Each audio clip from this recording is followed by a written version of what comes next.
Hey y'all, thanks for stopping in. So apparently Skittles is living on the other side of the rainbow lately and hasn't paid any attention to what's happened to the tune of 20 plus $billion that the old Bud Light Anheuser-Busch has lost in market share over the past 3 months, but 4 months, and said, hey, let's go ahead and give her a shot. They read through their DE&I playbook. It's that time of year. It was supposed to be in June, but we saw everybody quickly remove their rainbow profile pictures early in June as the backlash from the Bud Light boycott and Target shenanigans and everything else that went on right then started to ramp up. Maybe Skittles decided they'll just push it back a couple months. They really want that DNI score. So let's check it out. This one from the Daily Wire. Social media erupts after Skittles Black Trans Lives Matter packaging goes viral. Wow, okay. Let me move that over here a little bit so I can get the paragraphs in the margins. But Skittles is facing backlash after images of its Pride packaging featuring pro-trans statements went viral on social media Friday. The candy packaging that Skittles advertises on its website features slogans such as "Joy is Resistance" and "Black Trans Lives Matter." Skittles, which is owned by Mars, partnered with GLAAD, a media monitoring organization that espouses radical gender theory, to reveal the packaging for Pride Month earlier this year. See, like I told you, I didn't read this article ahead, but it's like I told you. They just they had this packaging ready for Pride Month, and then they probably went ahead and reeled it in a little bit there because they didn't want to get the full frontal backlash that Bud Light and Target were experiencing at the time. This past June was the fourth year Skittles partnered with GLAAD to support the LGBTQ plus community by amplifying and celebrating their stories. According to its website, Skittles said it will donate $1 for every Skittles Pride Pack sold to GLAAD in support for their ongoing efforts to work through media to combat anti-LGBTQ plus discrimination. It's 2023. Everybody's fine with LGBTQ plus. It's when you go after kids that people start getting upset. But nobody has a problem with LGBTQ plus anymore. It's 2023, like I said. Everybody's got family and friends now. Y'all acting like you're special, and you're not. Sorry, it's not special anymore. Y'all are just normal like the rest of us.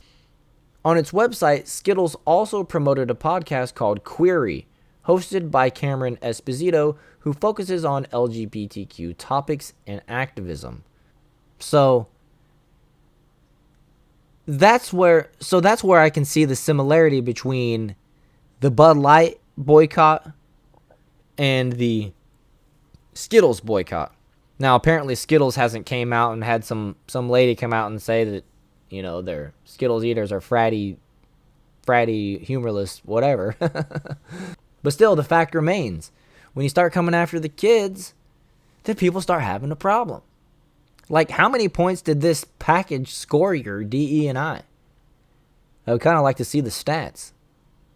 Maybe it's still yet to be determined, because you got to see how you handle the backlash first, right?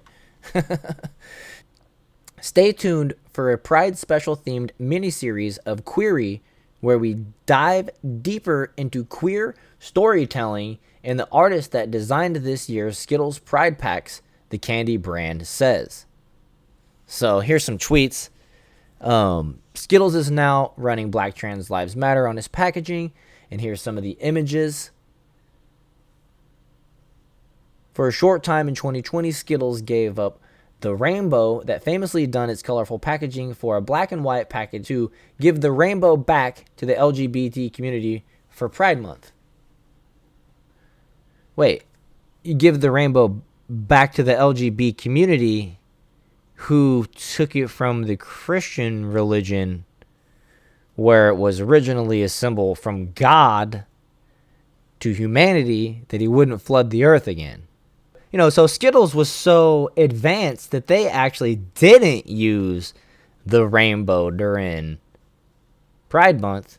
which, you know, the rainbow has been just a part of Skittles packaging. It has had nothing to do with Pride historically. And so they gave it back. That's why the package is coming out now. It had nothing to do with the backlash in June. But they're giving it back to the LGBTQ and not the originator of the rainbow. I don't know. Go figure. Conservatives ripped Skittles after images of packaging went viral on social media, saying the candy brand is targeting children with a pro-trans agenda. Skittles is a favorite brand among children and young adults, with over 75% of Gen Z adults holding a favorable impression of the brand, according to a Morning Consult survey released last year. And personally, I love Skittles. Give me a pack of Starburst, give me a pack of Skittles. You eat them at the same time, you get cavities immediately. It's an immediate cavity. But I eat them all. But actually, you know, as much as I love this candy, I gotta admit, I haven't bought it for about 2 years. It's just because I was trying to make a life choice to eat less sugars, and it was tearing my teeth up. So, it's making my teeth hurt. So, I'm to the age where I don't think I can eat much candy anymore. I'll stick with ice cream and cake, though. You know. I'll just stick to ice cream and cake. Skittles is trying to turn your kids into BLM and LGBTQ plus activists. Popular account Libs of TikTok wrote on X, their packaging also features a drag queen. Skittles is gone completely woke. WTH, Skittles is now marketing woke ideosity to children on their candy wrappers, another person said. This isn't an adult beverage. Like Bud Light, they warned us they were coming after our kids. Let's make sure they hear our response loud and clear on this one and share. Others said, Mars, Skittles' parent company, will get the Bud Light treatment after pushing radical gender theory on its customers. Bud Light's maker Anheuser-Busch lost billions in market value after partnering with trans activist Dylan Mulvaney. Mars isn't the first candy company to face backlash this year for pushing radical gender theory. In March, Hershey's faced a boycott after featuring Faye Johnstone, a man who identifies as transgender, as part of its International Women's Day promotion. In response, Daily Wire co-founder Jeremy Boring launched Jeremy's Chocolate, featuring he, him, and she, her chocolate bars. I've never actually had those. Like I said, I haven't been eating candy in the last couple years, so, you know, it is what it is, but I like that he did that. I like that he gives us another option, especially when a company exposes who they are, and it makes people say, oh man, I kind of wish I had another option, because I gotta have my chocolate. That's not me, that's what other people say, you know, you hear it. But anyways, guys, I hope you enjoyed this video. If you did, please hit that like button, subscribe to the channel, and I will see you guys in the next one.